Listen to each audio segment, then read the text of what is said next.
प्रिय मित्रों, नमस्कार। गौरी शंकर कोष्टा का नमस्कार। और गीता पर आज मैं आदरणीय डॉक्टर राजेंद्र कुमार मिश्र जी के यहाँ आया हुआ हूँ और उनसे गीता के जो अत्यंत ही रहस्यमय और भगवान कृष्ण के द्वारा वर्णित विषय है उस पर मैं चर्चा करना चाहता हूँ। वास्तव में स्वधर्म की बाह्य धारा के साथ साथ गीता में प्रवाहित आध्यात्म की अंतर्धारा के 18 पड़ाव हैं। प्रत्येक पड़ाव के साथ आत्मा और परमात्मा के नए स्वरूप, आध्यात्म की नई दशाएं, अवस्थाएं और स्थितियां उद्घाटित होती हैं।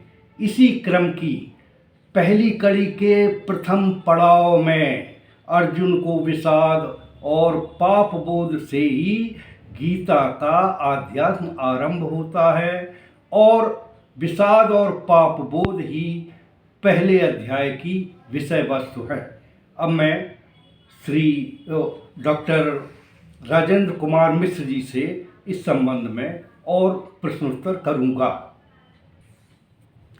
मिश्र जी, भगवान श्री कृष्ण और अर्जुन का गीता संवाद कहाँ से आरंभ होता है?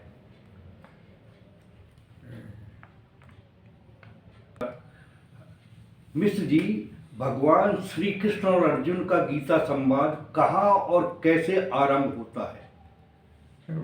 भगवान श्री कृष्ण का और अर्जुन का गीता संवाद धर्म क्षेत्र कुरुक्षेत्र में प्रारंभ होता है और ये धृतराष्ट्र के प्रश्न के साथ शुरू होता है। तो इसमें कुरुक्षेत्र का क्या स्वरूप है और उसे धर्म क्षेत्र और कर्म क्षेत्र क्यों कहा गया है? कुरुक्षेत्र को धर्म क्षेत्र और कुरुक्षेत्र नहीं, कुरु माने कर्म होता है। कर्म क्षेत्र इसलिए कहा गया है कि वहाँ पर लोग तपस्या करने आते थे, इसलिए उसको धर्म क्षेत्र कहा गया है।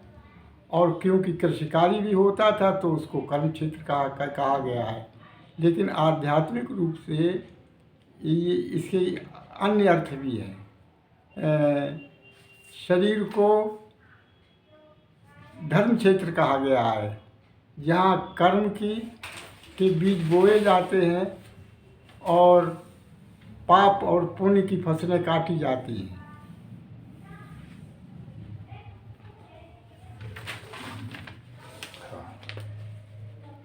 धृतराष्ट्र, संजय, दुर्योधन, द्रोणाचार्य, द्रुपद और धृष्टद्युम्न ये किसके प्रतीक हैं?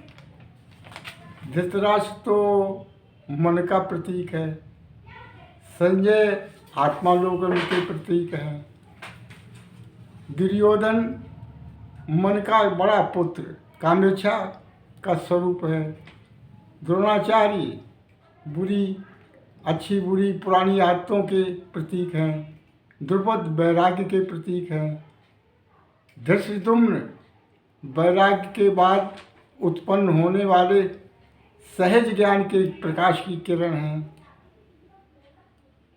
जी, अब ये कम